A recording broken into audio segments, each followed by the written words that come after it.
என்ன மன்னிச்சிருங்கன்னு சொல்லி காலில் விழுந்துட்டு அப்படின்னு காலில் விழுந்தாரு. ரொம்ப கஷ்டமா போச்சு. வணக்கம் நண்பா, நான்கள் ஜான் ஜிடி. கரூருக்கு அப்புறம் பாத்தீங்கன்னா இந்த சம்பவத்தை வந்து நேரில் போய் சந்திக்கணும் அப்படின்னு சொல்லி தளபதி வந்து பிளான் பண்ணியிருந்தாரு. ஸோ விஷயங்கள்லாம் மாறி இருந்தது. அப்புறம் பாத்தீங்கன்னா கரூர்ல இருந்து அவங்கள வர வச்சு ஆறுதல் சொல்றதுக்காக வந்து நம்ம தளபதி சைட்ல இருந்து வர செஞ்சாங்க. ஸோ வந்ததுல பாத்தீங்கன்னா எல்லாருக்கிட்டையுமே வந்து என்னை மன்னிச்சிடுங்க அப்படின்னு சொல்லி அவரே வந்து தனித்தனி எல்லாரும் காலையும் வந்து விழுந்துட்டாராம். ஸோ விழுந்துட்டு அது மட்டும் இல்லாம என்னை மன்னிச்சிடுங்க, நான் வந்து பாத்துருக்கணும், ஆனால் வர முடியல சுச்சுவேஷன் அது மாதிரி இருந்தது. ஸோ அதனால வர முடியல, நான் கண்டிப்பா வந்து நான் பர்மிஷன் கேட்டு இந்த பர்மிஷன் கொடுத்தாலும் நான் கண்டிப்பா வந்து நேரில் வந்து சந்திக்கிறேன் அப்படின்னு சொல்லியிருக்காரு. அது மட்டும் இல்லாம பாத்தீங்கன்னா அங்க போயிட்டு வந்து அவங்க எல்லாருமே சொல்ற ஒரு விஷயம், ரொம்ப வந்து உடஞ்சிட்டாரு, ரொம்ப வந்து மனுஷன் வந்து அவரால் வந்து அந்த அளவுக்கு வந்து ஏத்துக்க முடியல. ஸோ நாங்க கூட வந்து கொஞ்சம் தைரியமா இருக்கிறோம். ஆனா அவர் பாத்தீங்கன்னா அந்த அளவுக்கு நாங்க இருக்கிற தைரியம் கூட அவருக்கு இல்ல. அந்த அளவுக்கு வந்து அவரு ரொம்ப உடஞ்சு போயிருக்காரு.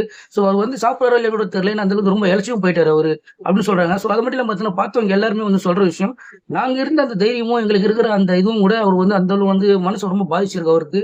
இது மாதிரி அடுத்த விஷயம் வந்து நடக்கக்கூடாது அப்படின்னு நானும் நினைக்கிறேன். ஸோ கண்டிப்பா இது வந்து நடக்காத அளவுக்கு வந்து அடுத்த வாட்டி வந்து நம்ம பண்ணணும் சொல்லிட்டு, அப்புறம் உங்களுக்கு என்ன வேணாலும் கண்டிப்பா நான் பண்றேன், நான் வந்து உங்க வீட்டு பையனா நினைச்சுங்க, கடைசி வரைக்கும் நான் உங்க கூட இருப்பேன், எல்லாத்துக்கும் நல்லது கிட்ட நான் பார்த்து பார்ப்பேன்னு சொல்லியிருக்காங்க.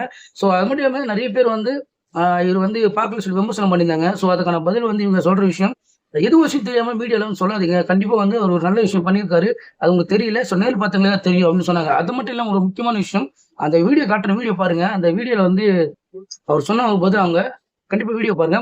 இந்த வீடியோ பத்தி உங்களுக்கு கருத்து மறக்காம கமெண்ட் பண்ணுங்க. முடிஞ்ச சேனலை ஃபாலோ பண்ணிக்கோங்க. வெளியே தான் பாடி கட்டலாம், உள்ளார அவர் மட்டும் தான் இருந்தார். அவரை அடிக்கணும்னா கூட நாங்க அடிக்கலாம், அவரை கேட்கறதுக்கு ஆளு கிடையாது அந்த இடத்துல.